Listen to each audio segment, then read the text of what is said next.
আকাশবাণী আগরতলা। শ্রোতা বন্ধুরা, জেলায় জেলায় অনুষ্ঠানের আরও এক নতুন পর্বে আপনাদের স্বাগত জানাচ্ছে আকাশবাণী আগরতলা। শ্রোতা বন্ধু, স্বামী বিবেকানন্দ বলেছিলেন, মানুষের অন্তর্নিহিত পূর্ণতার বিকাশ সাধনের নাম শিক্ষা।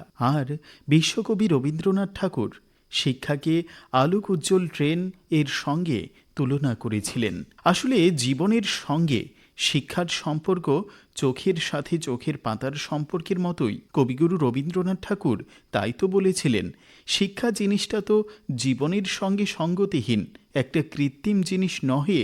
আমরা কি হইব, আমরা কি শিখিব, এ দুই কথা একেবারেই গায়ে গায়ে সংলগ্ন। এটা ঠিক যে আদিম গুহাবাসী মানব সমাজ থেকে আজকের সুসভ্য মানুষ, এই দীর্ঘ পথ পরিক্রমায় শিক্ষা জড়িয়ে আছে। প্রাগৈতিহাসিক যুগে শিক্ষা শুরু হয়েছিল বয়স্ক ব্যক্তিদের দ্বারা যুবকদের সমাজের জন্য প্রয়োজনীয় জ্ঞান ও দক্ষতার প্রশিক্ষণ দেওয়ার মাধ্যমে। সভ্যতার ক্রমবিকাশের ধারার মূল বাহন হচ্ছে শিক্ষা। তাই শিক্ষা হল জ্ঞান লাভের একটি পদ্ধতিগত প্রক্রিয়া এবং ব্যক্তির সম্ভাবনার পরিপূর্ণ বিকাশ সাধনের অব্যাহত অনুশীলন। শিক্ষা ছাড়া জগৎ সংসার অচল ও অসার, তা বললেও অত্যুক্তি হবে না। শ্রোতা বন্ধু, এবারে আমরা শুনব আমাদের ঊনকোটি জেলার প্রতিনিধি অনুপম ভট্টাচার্যের পাঠানো একটি প্রতিবেদন। প্রাক প্রাথমিক থেকে দ্বাদশ শ্রেণী অবধি ভারতের শিক্ষা ব্যবস্থার এক গুরুত্বপূর্ণ দিক হল সমগ্র শিক্ষা অভিযান। 2018-19 অর্থ বছরের সংসদের বাজেট অধিবেশনে সমগ্র শিক্ষা এই বিষয়টি উত্থাপিত হয়েছিল। সে সময়ে চালু থাকা সর্বশিক্ষা অভিযান, রাষ্ট্রীয় মাধ্যমিক শিক্ষা অভিযান ও শিক্ষক শিক্ষা, এই তিনটি প্রকল্প একত্রিত করে দেশে চালু করা হয় সমগ্র শিক্ষা অভিযান। এই কর্মধারা স্কুলে স্কুলে পড়াশোনার জন্য সমান সুযোগ এবং ন্যায়সঙ্গত শিক্ষার ফলাফলের পরিপ্রেক্ষিতে পরিমাপিত স্কুল কার্যকারিতা উন্নত করার বৃহত্তর লক্ষ্য নিয়ে তৈরি করা হয়েছে।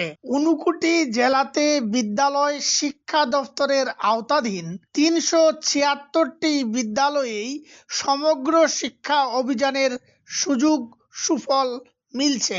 এই অভিযানের অর্থানুকূল্যে জেলার 60টি বিদ্যালয়ে টিঙ্কারিং ল্যাবরেটরির মধ্য দিয়ে ছাত্রছাত্রীরা উদ্ভাবনী কাজের সঙ্গে যুক্ত হতে পারছে। জেলার 16টি বিদ্যালয়ে বৃত্তিমুখী শিক্ষার সুযোগ সম্প্রসারিত হয়েছে। 59টি স্কুল পেয়েছে স্মার্ট ক্লাসরুম। পিএমশ্রী বিদ্যালয় হিসাবে পরিগণিত হয়েছে 3টি। 273টি বিদ্যালয়ে বিশুদ্ধ পানীয় জল পৌঁছেছে। টয়লেট নির্মিত হয়েছে 294টি স্কুলে। এক কথায় সমগ্র শিক্ষা অভিযানের মাধ্যমে বহুমুখী কর্মধারার সফল বাস্তবায়ন হচ্ছে ঊনকোটি জেলাতে। ঊনকোটি জেলার জেলা শিক্ষা আধিকারিক প্রশান্ত কিলিকদার জানান, নমস্কার, আমি প্রশান্ত কিলিকদার, জেলা শিক্ষা আধিকারিক, ঊনকোটি, ত্রিপুরা। আমাদের জেলাতে মোট 289টি সরকারি বিদ্যালয় আছে। এছাড়াও সরকারি অনুদানপ্রাপ্ত ও বেসরকারি বিদ্যালয় সহ মোট 376টি বিদ্যালয় আছে। এই বিদ্যালয়গুলিতে মোট 55,000 ছাত্রছাত্রী পড়াশোনা করছে। ভারত সরকারের সমগ্র শিক্ষা প্রকল্প সারা ভারতবর্ষের সঙ্গে ঊনকোটি জেলাতেও সফলভাবে বাস্তবায়িত হচ্ছে। এই প্রকল্পগুলির মধ্যে উল্লেখযোগ্য হলো বিনামূল্যে পাঠ্যপুস্তক, বিনামূল্যে school dress, tinkering lab, smart class, ICT lab, vocational education, additional classroom, শৌচাগার, পানীয় জল উল্লেখযোগ্য। আমাদের জেলাতে মোট 60টি বিদ্যালয়ে টিঙ্কারিং ল্যাব আছে, মোট 59টি বিদ্যালয়ে স্মার্ট ক্লাস, 40টি বিদ্যালয়ে আইসিটি ল্যাব, 16টি বিদ্যালয়ে ভোকেশনাল এডুকেশন, সমস্ত বিদ্যালয়ে শৌচাগার এবং পানীয় জল রয়েছে। শিক্ষা অধিকার বাস্তবায়নের ক্ষেত্রে জেলার সমস্ত শিক্ষক শিক্ষিকা এবং শিক্ষাকর্মীরা প্রতিনিয়ত কাজ করে যাচ্ছেন। আমরা আশা করছি সরকারের এই প্রকল্প এবং প্রকল্পের সুবিধাগুলো সমস্ত ছাত্রছাত্রীদের কাছে সঠিকভাবে পৌঁছচ্ছে। আমরা আশা করছি আমাদের সারা ভারতবর্ষের সঙ্গে আমাদের জেলার ছাত্রছাত্রীরাও পুরোপুরি সঠিক শিক্ষা গ্রহণ করছে। নমস্কার। ঊনকোটি জেলা থেকে আমি অনুপম ভট্টাচার্য, আকাশবাণী আগরতলা আঞ্চলিক সংবাদ সেবা বিভাগ। শ্রোতা বন্ধু, আমাদের রাজ্যের এক সংস্কৃতির শহর উদয়পুর। বহু প্রাচীনকাল থেকেই উদয়পুর শহরে নানা শিল্প সংস্কৃতি নিয়ে চর্চা চলছে। এর বহু ইতিহাস রয়েছে। নাচ, গান, আবৃত্তি, নাটক, যাত্রাপালা ইত্যাদি নিয়ে ব্যাপক চর্চা চলে এই উদয়পুরে। তাই এই উদয়পুর শহরকে বলা হয় সংস্কৃতির শহর। এই শহরে শিল্প সংস্কৃতির ধারাবাহিক চর্চার ফলে বেশ কিছু সাফল্য মিলেছে। আজ আমাদের এই পর্বে আমরা তুলে ধরব আকাশবাণীর গোমতী জেলার প্রতিনিধি শ্যাম সুন্দর দত্তের পাঠানো একটি প্রতিবেদন। ত্রিপুরার শিল্প ও সংস্কৃতির ইতিহাসে উদয়পুরের নাম সকলের জানা।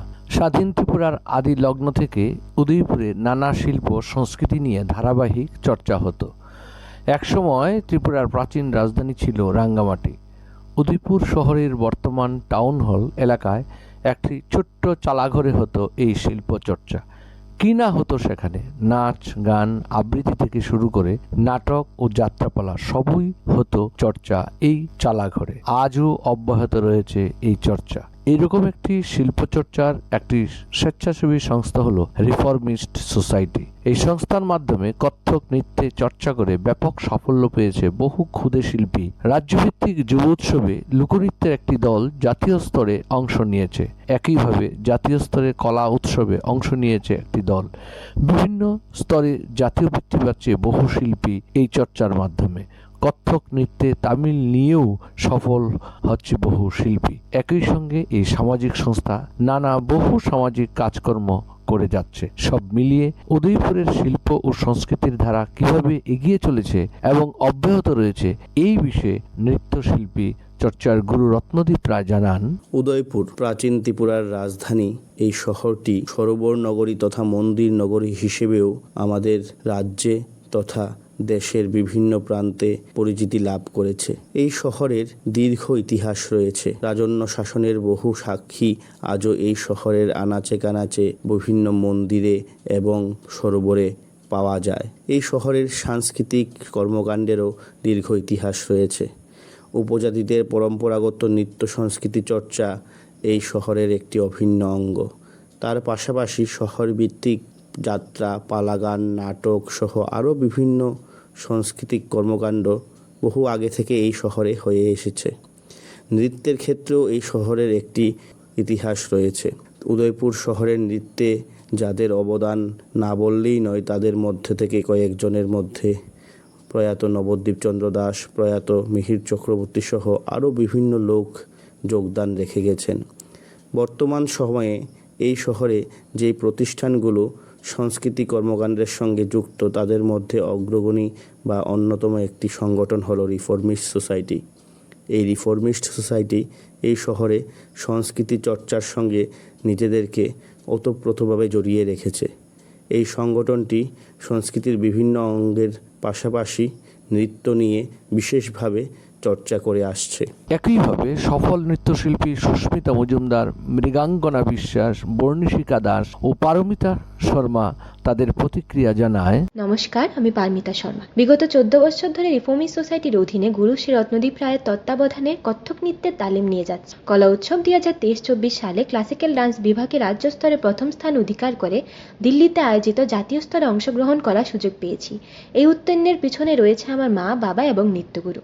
নমস্কার, আমি মৃগাঙ্গনা বিশ্বাস।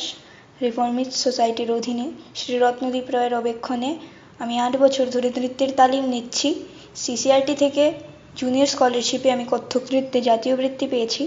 আপনারা আমাকে আশীর্বাদ করবেন যাতে আমি আরও এগিয়ে যেতে পারি এবং ত্রিপুরার নাম উজ্জ্বল করতে পারি। নমস্কার, আমার নাম বর্ণিশিখা দাস। আমি বিগত 9 বছর ধরে এখানে কত্থক নৃত্যের তালিম নিচ্ছি। এই বিগত বছর আমি জুনিয়র সিসিআইটি স্কলারশিপ পরীক্ষায় উত্তীর্ণ হয়েছি। এই পরীক্ষায় আমাকে সাহায্য করেছেন আমার বাবা, মা ও গুরু শ্রী রত্নদীপ রায়। আমি সুস্মিতা মজুমদার। বিগত বছর সিসিআরটির সিনিয়র স্কলারশিপে আমি কত্থক নৃত্য উত্তীর্ণ হয়েছি। ত্রিপুরা রাজ্যে তার সংস্কৃতি ও ঐতিহ্যে অত্যন্ত সমৃদ্ধ। এই ধারা ক্রমশ আরও উন্নতির চরম শিখরে পৌঁছবে, এই লক্ষ্য নিয়ে এগিয়ে চলেছে রাজ্যের বহু শিল্প ও সংস্কৃতির সংগঠন। আকাশবাণী আগরতলা আঞ্চলিক সংবাদ বিভাগের জন্য গোমতী জেলা থেকে আমি শ্যামসুন্দর দত্ত। শ্রোতা বন্ধু, আজকের মতো জেলায় জেলায় অনুষ্ঠান এখানেই শেষ করছি। আগামী শনিবার অন্য কোনো জেলার অন্য কোনো তথ্য আপনাদের সামনে তুলে ধরব। আজ এ পর্যন্তই। নমস্কার।